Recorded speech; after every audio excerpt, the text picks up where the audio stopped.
Welcome to Fluent Phonics.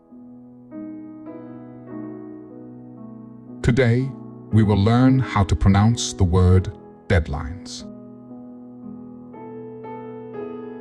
Deadlines.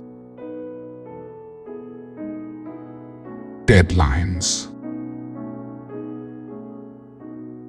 Deadlines.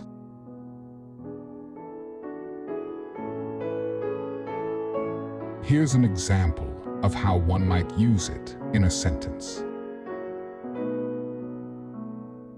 The team has been working tirelessly to meet the tight deadlines for the project.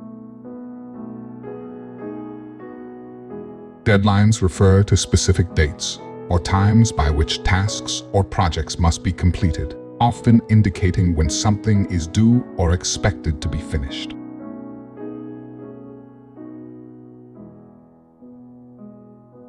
Thank you for your time.